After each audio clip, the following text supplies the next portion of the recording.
everyone. This is Tom Hack, for those of you who don't know me. Welcome to tonight's meeting. We have, I believe, an exciting agenda, a number of terrific speakers, and I am getting told you can't hear in the back. Is that any better? There we go. That works. Okay, I think you have to speak directly into the microphone.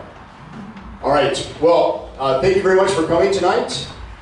We have a number of terrific speakers, including Tom Zalestowski, who's just walking back to his seat.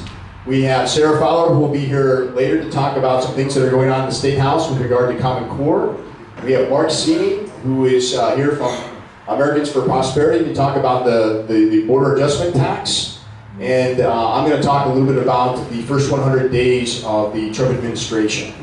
But to get us going, we have Elliot, who's going to lead us in the Pledge of Allegiance as well as in a prayer. And I want to remind everybody, there's no pause as in saying the Pledge of Allegiance. You don't have any pause or pause. Anyway, I pledge allegiance to the flag of the United States of America and to the republic for which it stands, one nation under God, indivisible, with liberty and justice for all. Our Heavenly... We're actually video. Okay. Thank you. Okay. I'm glad I won't break it anyway.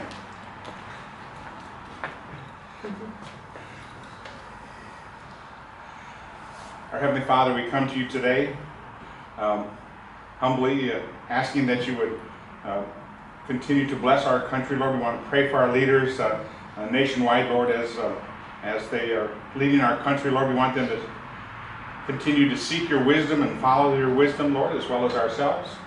Lord, it was just heartening today to read an article that President Trump and about 7 or 8 of his cabinet members seek your advice and counsel on a weekly basis, Lord, and that was just very heartening.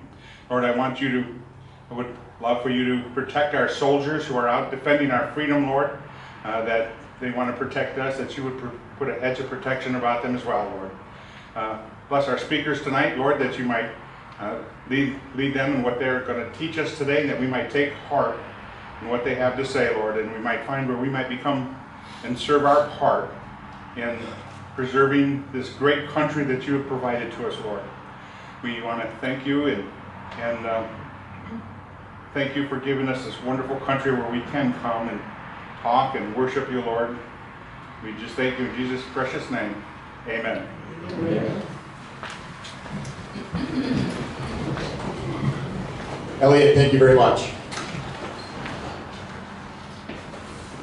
So I want to start with a couple of announcements, and one of them being, many of you've all received my emails, and again, I appreciate you being here. As I have taken over the reins of the Lake County Liberty Coalition, I have been looking to figure out how we can be most effective in going forward.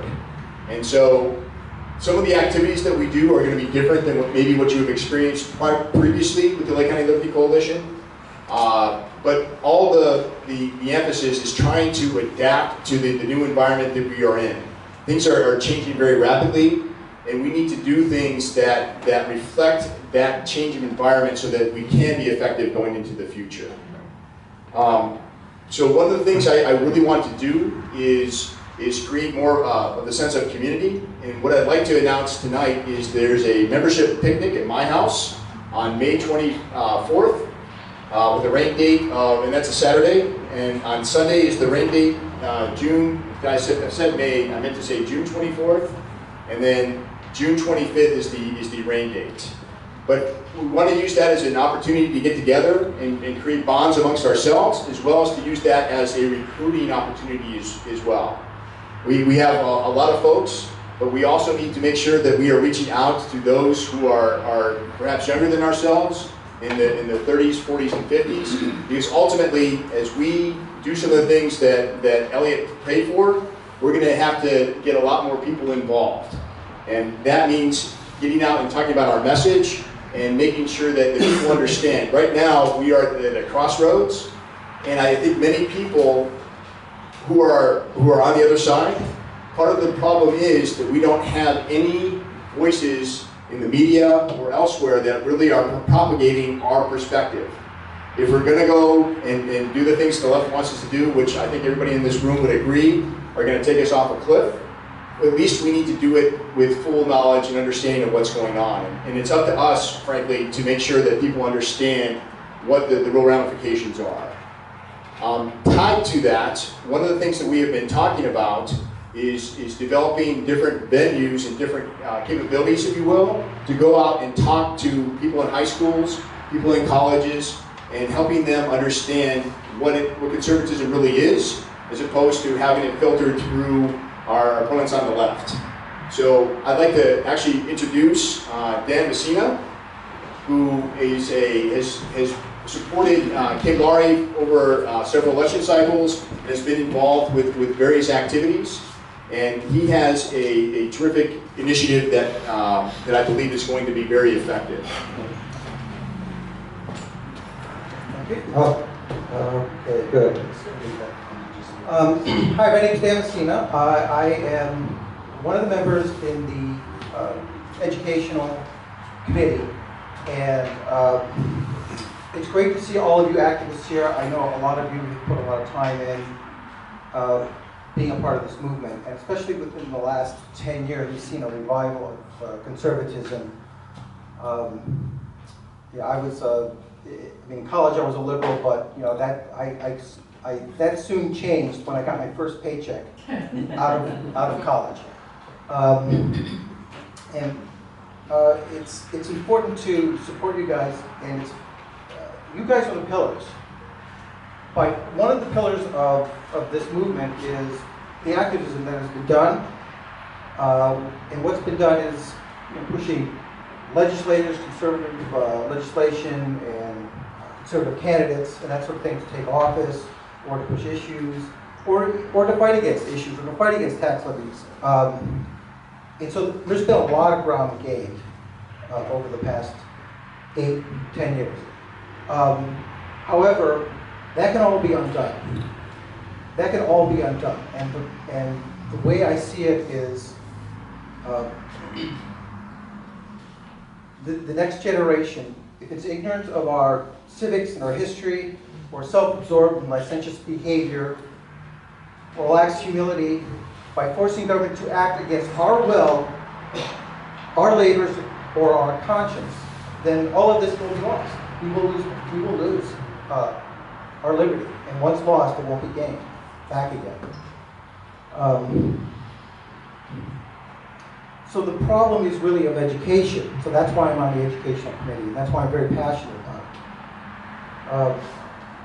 Knowledge is necessary, and so is morality. These things are no longer taught.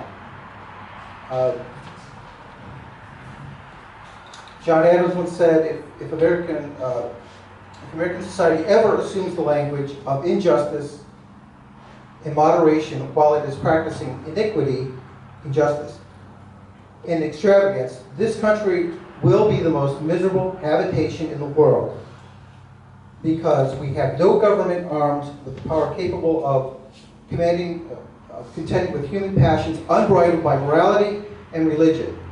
Thus, he goes on to say, our Constitution is made only for a moral and religious people. It is wholly inadequate to the government of every other.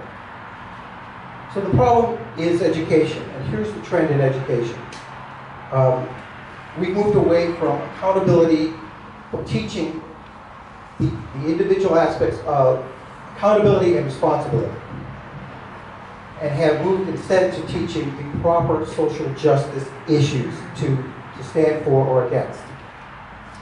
Thus, we've moved away from teaching young people to manage their internal forces, and instead are teaching them about managing the external forces of the greater society.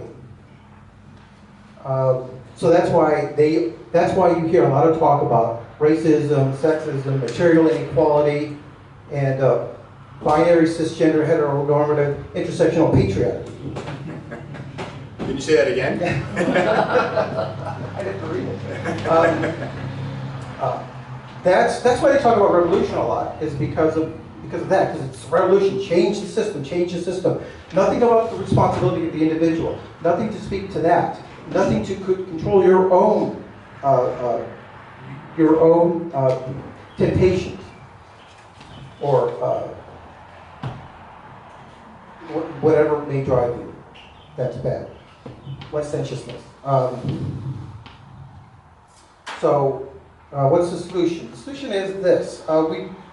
We want to reverse this trend. And we want to take them on directly. That's what the Education Committee is about. We want to take them head on.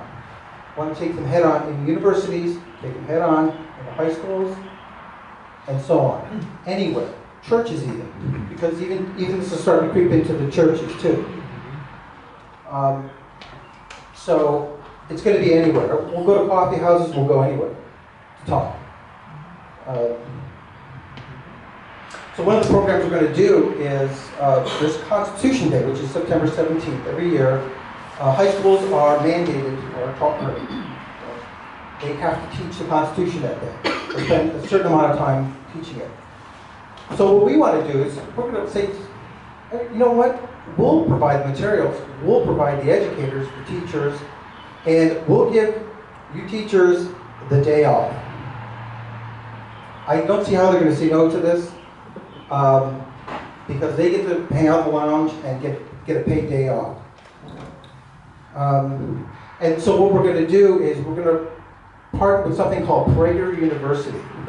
How many have heard of Prager University? Okay, so a little more than half, that's good. Prager University is basically a series of 5-minute videos that talk about American history, they talk about the Constitution, they talk about various things of morality, they talk about the BBS movement, they talk about economics, they talk about free market, they talk about communism, about socialism. They talk about these things in 5-minute videos. There's roughly 175 videos out. And they cover the gamut. And they also cover personal issues too, like marriage and so on, and relationships. Right now, there are about 18 to 20 videos that are banned from YouTube. Because there's a YouTube channel called PragerU. You can go on there and just search PragerU, you'll find it. YouTube banned 18 videos. Now, there's no sex, there's no violence, there's no profanity. What are they stopping? They don't like the ideas. That's why they're being censored. So, all right, so with that, I picked out a video, it's called What Makes America Different. This is a PragerU video, so you'll get to see a 5-minute video. Well, what's his name? His name is Nick Adams? Yeah, Nick Adams. You'll find out who he is here in a minute. Oh, and also, while I'm setting this up, if you know somebody or are interested in joining the committee, please see me or Tom. We would love to have you. If you know of anybody that is interested in doing what we're doing, please see me afterwards. And one other thing I would say with regard to Prager University, they really are making a difference. Last year there were over 200,000 views, or even 250 million views, and this year they're actually getting 1 million views a day on average. So it really is impacting and providing an educational opportunity. So for those of you who are not familiar with Prager University, we just want to play this video for you so you get a sense of what they have to offer.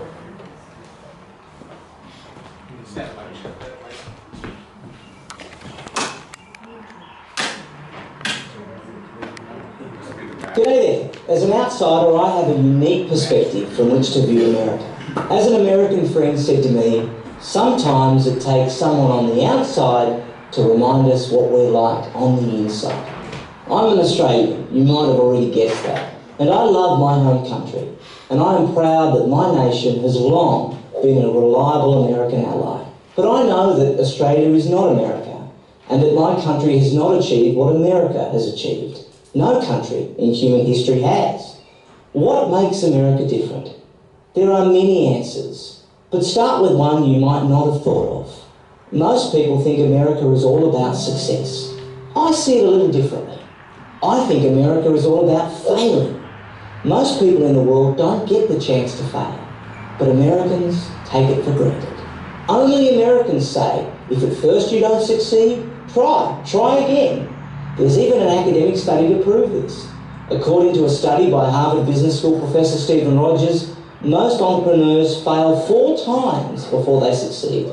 Success takes timing and hard work, some good luck, many other factors. But to succeed, you must be given the chance to fail, and you must accept responsibility if you do. I love that about America. At their best, they don't blame others. They learn from their mistakes and do better the next time. And in America, there's almost always a next time. Nowhere else are you as free to take entrepreneurial risks. Talk to someone who has tried to start a small business in Germany or Brazil, and you'll see what I mean. From the outside looking in, I can only admire this. And I'm not the only one. Just take a look at the CEOs of major Silicon Valley companies. You will see the names of entrepreneurs from all over the world. India, Pakistan, Russia, Israel, you name the country. Why did they come to America to innovate? Because there's a lot of money here? Yes, of course, that's part of it. But there's a lot of money in London and Berlin and Tokyo as well. They came to America because America gave them the chance to fail, and therefore the best chance in the world to succeed. And the rest of the world can thank their lucky stars for America's economic success. Not only is America by far the world's largest economy, it is also the world's largest consumer. And the world's economy depends on being able to sell to America. It would also be perfectly natural for Americans to want to keep all this wealth to themselves, but they don't. Just the opposite, in fact. America has been the most selfless nation in the history of the world. Yet another way in which America is different. What other nation fights for the freedom of others? In Europe, in 2 world wars, in Korea, in Vietnam, and yes, in Iraq. In all those wars, America had very little or nothing to gain economically. Whenever there is a humanitarian crisis anywhere in the world, Haiti after a hurricane, Indonesia after a tsunami, who is the first to rush aid to these places? No matter where the calamity is, at home or abroad, Americans invariably raise millions of dollars almost instantly to send food and clothing and supplies to people in distress they don't know and will never meet. Who else does that? I love that America is different. What worries me about America is that I see her increasingly trying to act like other nations. It worries me to see that so many Americans are drawn to the ossified ideas of Europe. That's the old world. It was old in 1776 even, when America broke away from it. Why would America want to reverse its own revolution? Why would Americans want to follow the economic and social model of a continent that they can see is failing economically and socially?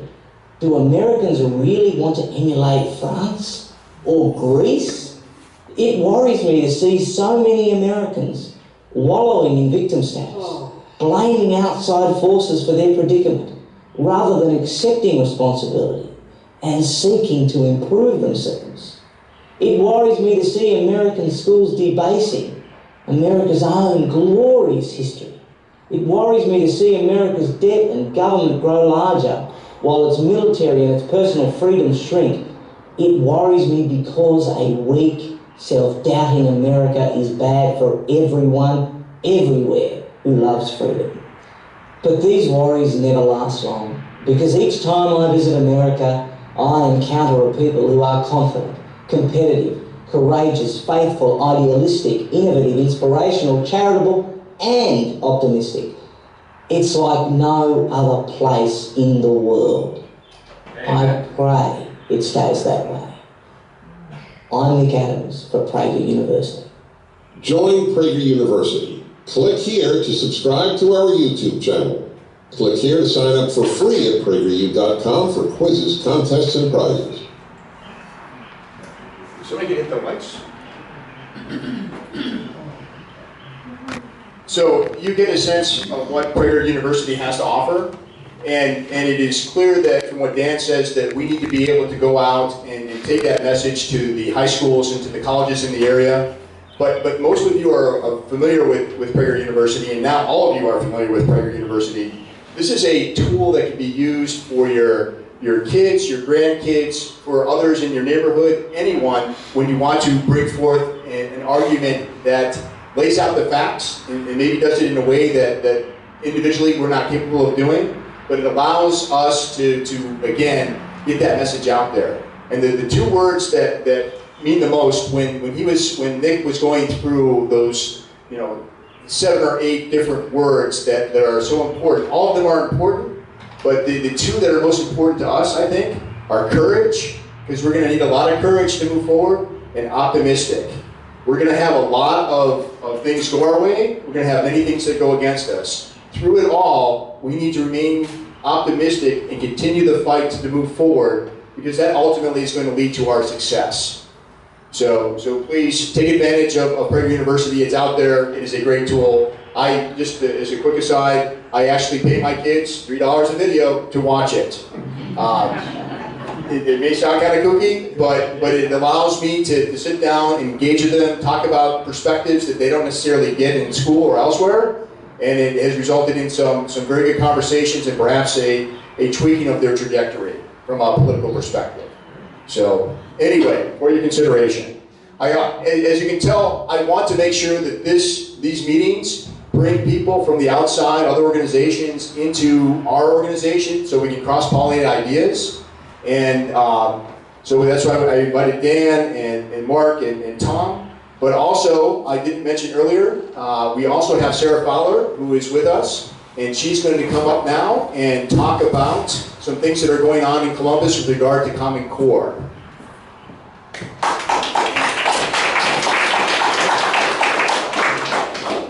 Thank you. It's good to be with you. Thank you, Tom, for making room in your agenda for me. I know I was late to the party, but I have exciting news for you. Actually, the first thing I wanted to say was, can I become one of your kids and get paid $3 to watch this? We'll talk about that later, maybe.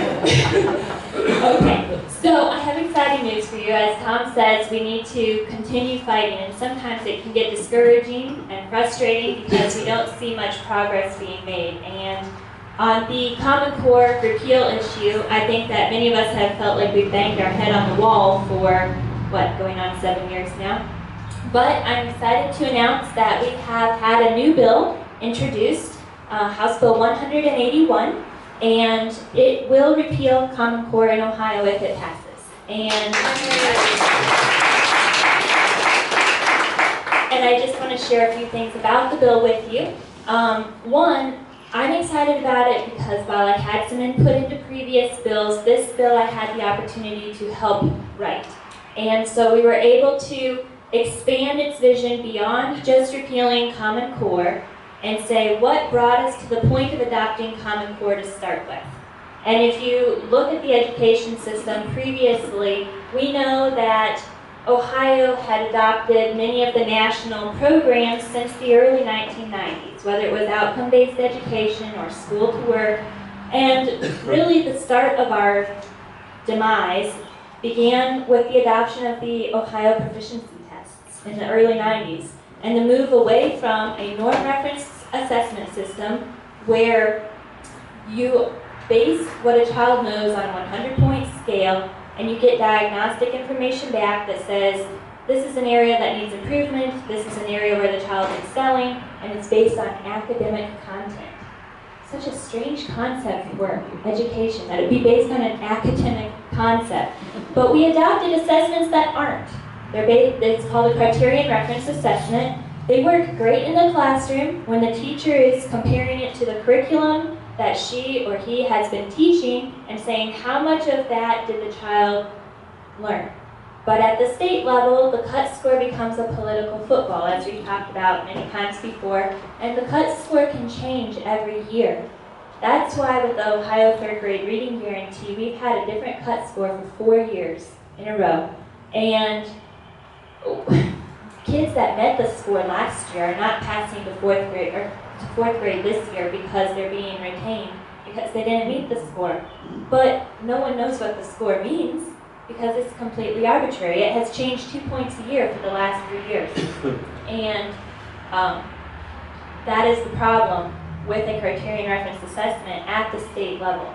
And so House Bill 181 demands that the system changes. And it goes back to using norm reference assessments that are chosen through an RFP, which is request for proposal, because we want to honor the fact that the state has many contracts. We have processes for adopting contracts, and norm reference assessments are good across the board. We don't want to pick one and say this is the only option, and yet as a state we have to select what assessment we're using. So it provides that process.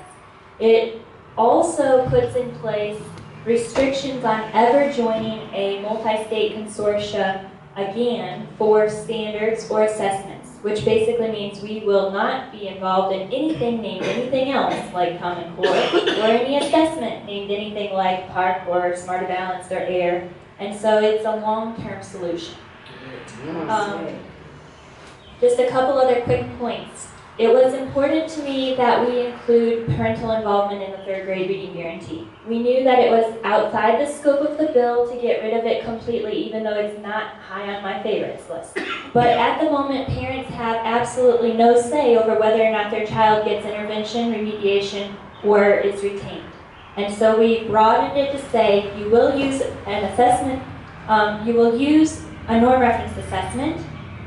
Only those falling below the 20th percentile, who basically still cannot read, would be retained. Parents would have a right to request intervention. They would have a stated process for being a part of whether or not their child is retained, and they would have input into that process, whereas they don't at the moment. We wanted to repeal the Ohio Teacher Evaluation System and the Ohio Principal Evaluation System, which were adopted during the Race to the Top grant. It was a criteria to get funding. And so we not only removed the state from the process, but we acknowledged the fact that for the last 7 years, districts have been required to tie 35 to 50% of a teacher's evaluation, tenure, pay, and evaluation to a student's assessment. And so we cap it and say, districts, you need to decide how you're evaluating your teachers, but you cannot have more than 20% of their evaluation be tied to a student assessment. And the reason for that is to encourage districts to get away from using that as the sole determinant of how well a teacher did, and to look at other factors, because they haven't had to for 7 years.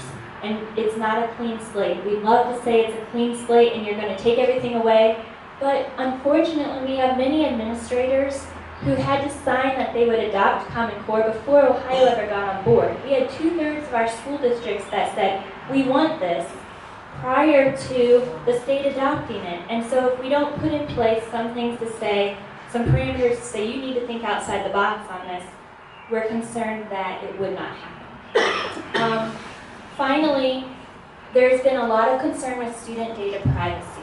And we were privileged to get some language from Jane Robbins with the American Principals Project that she had helped to introduce in Georgia to specifically address not only how the marketers and federal government were involved in data collection on our children, but also addressing the digital learning platforms, which is your tablets and your iPads and your laptops and everything that has an interactive game on it that many districts use for learning tools.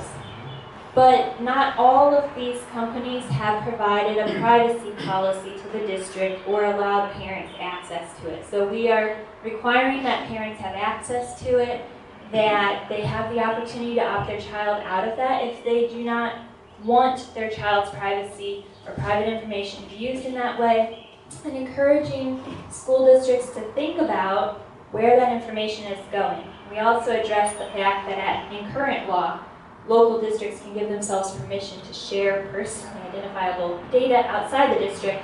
Hopefully none of them do, but we